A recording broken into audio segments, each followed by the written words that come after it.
Assalamualaikum warahmatullahi wabarakatuh.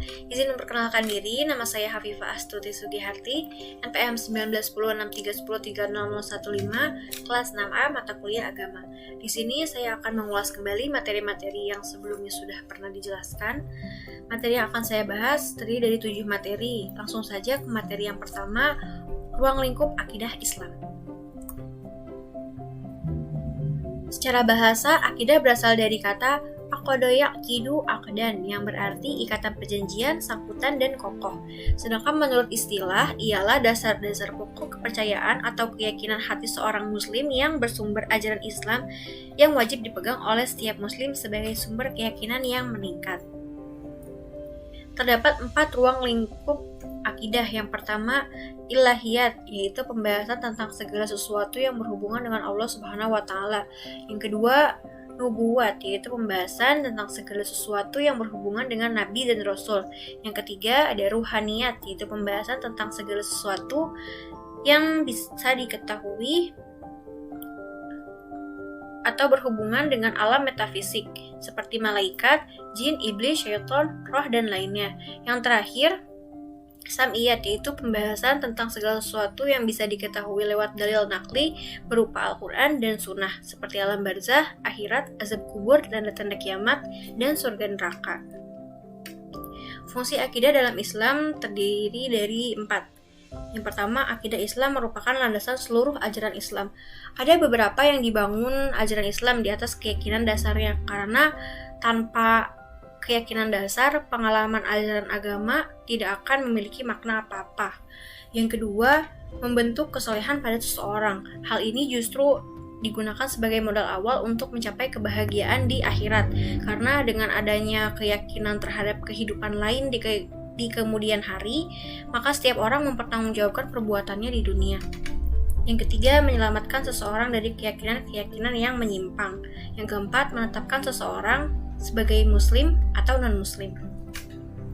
Materi yang kedua yaitu syariat Islam dan ruang lingkupnya. Syariat menurut bahasa artinya jalan menuju mata air, sedangkan menurut istilah artinya aturan atau undang-undang yang diturunkan Allah untuk mengatur hubungan manusia dengan Tuhannya, mengatur hubungan manusia dengan manusia, dan mengatur hubungan manusia dengan alam semesta. Syariat Islam ini mengatur perbuatan seorang muslim yang di dalamnya terdapat 5 hukum Islam. Yang pertama ada wajib, sunnah, mubah, makruh, dan haram. Tujuan syariat Islam terbagi menjadi 5. Yang pertama, memelihara kemaslahatan agama. Yang kedua, memelihara keturunan dan kehormatan. Yang ketiga, memelihara harta benda. Yang keempat, memelihara akal. Dan yang kelima, memelihara jiwa. Ruang lingkup hukum Islam dalam makna syariah Islam sangat luas. Oleh karena itu, ruang lingkup hukum Islam dalam makna syariah Islam meliputi seluruh ajaran Islam, baik yang berkaitan dengan keimanan, amaliyah ibadah, ataupun akhlak. Materi yang ketiga adalah akhlak dan ruang lingkupnya. Secara bahasa, akhlak merupakan jamak dari kata khuluq yang artinya budi pekerti. Namun secara istilah, para ahli mengemukakan pendapat yang berbeda, namun intinya tetap sama, yaitu tentang tingkah laku manusia. Secara garis besar, akhlak dibagi menjadi 2 jenis. Yang pertama, akhlakul karimah atau akhlak terpuji, dan yang kedua, akhlakul mazmumah atau akhlak tercela. Yang selanjutnya, ruang lingkup akhlak yang dibagi menjadi 2. Yang pertama, akhlak terhadap Allah atau Sang Pencipta. Allah telah menciptakan manusia beserta isi di dunia ini. Manusia diberi amanah oleh Allah yang makhluk lain tidak dapat melakukannya, dan kita harus berkonsistensi terhadap amanah yang Allah berikan kepada kita. Dan sebagai makhluknya, sudah sepatutnya manusia bersujud dan menyembah kepada Allah. Yang kedua, ada akhlak terhadap makhluk Allah yang dibagi menjadi 2 kategori. Yang pertama, akhlak terhadap manusia, dan akhlak terhadap bukan manusia. Di balik perbuatan terpuji, adapun perbuatan tercela yang dibagi menjadi 2 kategori. Yang pertama, perbuatan tercela terhadap Allah, yaitu takabur, musyrik, murtad, munafik, riya, boros, dan rakus.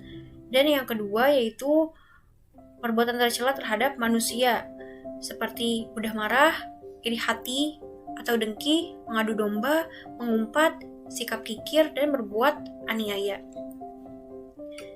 Materi yang selanjutnya yaitu pengertian kedudukan dan ruang lingkup takwa. Kata takwa berasal dari bahasa Arab ittaqa yattaqi ittiqan, yang berarti takut keinsyafan. Lebih luas pengertian takwa adalah memelihara diri dari ancaman siksaan Allah dengan mengikuti segala perintahnya dan menjauhi segala larangannya. Ruang lingkup takwa dibagi menjadi 4. Yang pertama, hubungan manusia dengan Allah. Yang kedua, hubungan manusia dengan sesama manusia. Dan yang ketiga, hubungan manusia dengan diri sendiri. Yang keempat, hubungan manusia dengan lingkungan hidup. Tentang kedudukan takwa sangatlah penting dalam agama Islam dan kehidupan manusia. Pentingnya kedudukan takwa itu antara lain dapat dilihat dalam Al-Quran Surat Al-Hujurat ayat 13 yang menjelaskan bahwa manusia yang paling mulia di sisi Allah adalah orang yang paling bertakwa.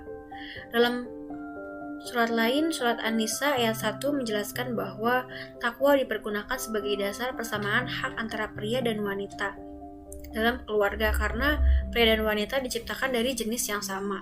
Dari kedua ayat tersebut dapat dipahami bahwa kedudukan takwa sangat berarti bagi kehidupan manusia untuk meraih kebahagiaan di dunia dan di akhirat.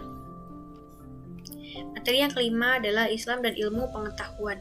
Ilmu merupakan kata yang berasal dari bahasa Arab, masdar dari alima ya'lamu yang berarti tahu atau mengetahui. Ilmu mendapati kedudukan yang sangat penting dalam ajaran Islam. Hal ini terlihat dari banyaknya ayat Al-Quran yang memandang orang berilmu dalam posisi yang paling tinggi dan mulia, di samping hadis-hadis Nabi yang banyak memberi dorongan bagi umatnya untuk terus menuntut ilmu. Ada beberapa adab penuntut ilmu. Yang pertama, ikhlas. Ikhlas yang dimaksud di sini adalah melakukannya dengan sepenuh hati lillahi ta'ala atau karena Allah ta'ala. Yang kedua, bersungguh-sungguh dalam menuntut ilmu. Yang ketiga, meminta pertolongan kepada Allah subhanahu wa ta'ala. Yang keempat, mengamalkan ilmu. Yang kelima, berhias dengan akhlak mulia. Dan yang terakhir, mendakwahkan ilmu yang sudah kita dapatkan. Selanjutnya, materi ke-6, kedudukan akal dan wahyu dalam Islam.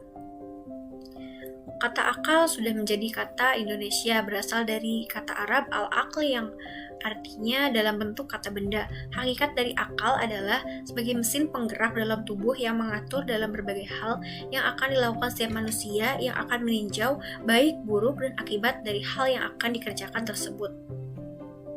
Selanjutnya, kata wahyu berasal dari kata Arab yaitu al-wahyu adalah kata asli Arab yang bukan pinjaman dari bahasa asing yang berarti suara, api, dan kecepatan. Fungsi wahyu yaitu memberi informasi bagi manusia. Yang dimaksud memberi informasi di sini itu adalah wahyu memberitahu manusia bagaimana cara berterima kasih kepada Tuhan, menyempurnakan akal tentang mana yang baik dan mana yang buruk, serta menjelaskan perincian upah dan hukuman yang akan diterima manusia di akhirat.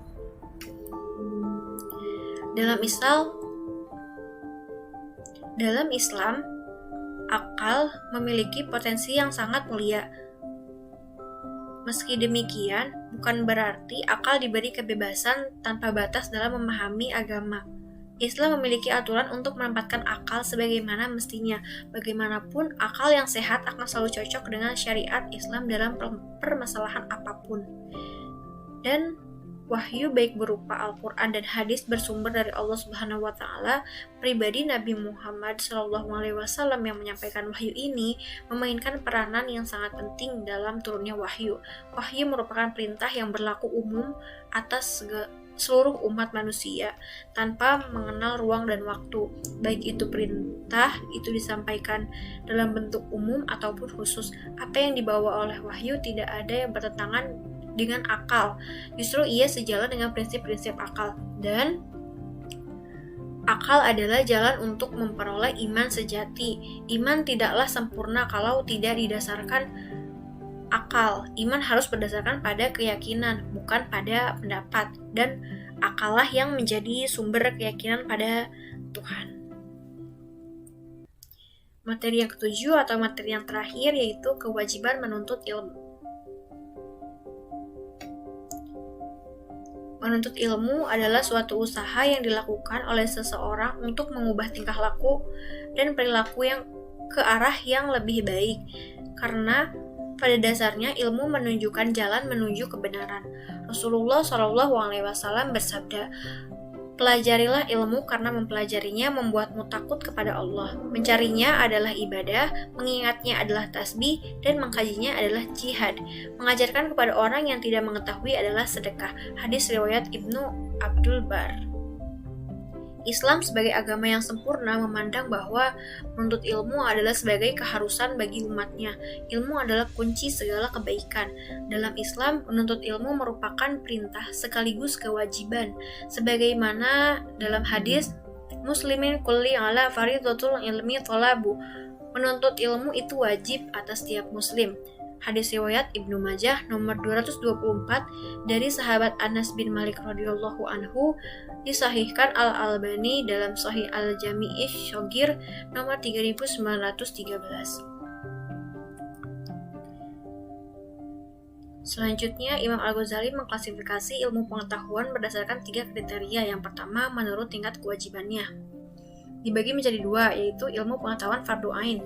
Ilmu pengetahuan fardu ain itu dapat digunakan untuk bertauhid, seperti pengabdian, peribadatan kepada Allah secara benar, untuk mengetahui zat serta sifat-sifatnya. Dan yang kedua, ilmu pengetahuan fardu kifayah, itu seperti ilmu kedokteran, ilmu berhitung, ilmu bekam, ilmu politik, dan lain-lain. Kriteria yang kedua yaitu menurut sumbernya. Yang pertama, ada pengetahuan syariah dan pengetahuan ghairi syariah. Dan kriteria yang ketiga, menurut fungsi sosialnya, dibagi menjadi 2. Yang pertama ada ilmu yang terpuji, contohnya seperti ilmu kedokteran, ilmu hukum, ilmu politik, ilmu berhitung, dan lain-lain. Sedangkan ilmu yang terkutuk itu contohnya seperti ilmu majis atau sihir, azimat-azimat, tulasamat, ilmu tenung, sya'bizah, dan astrologi talbisat. Sekian yang bisa saya sampaikan, kurang lebihnya mohon dimaafkan. Terima kasih atas perhatiannya. Jaga kesehatan. Wassalamualaikum warahmatullahi wabarakatuh.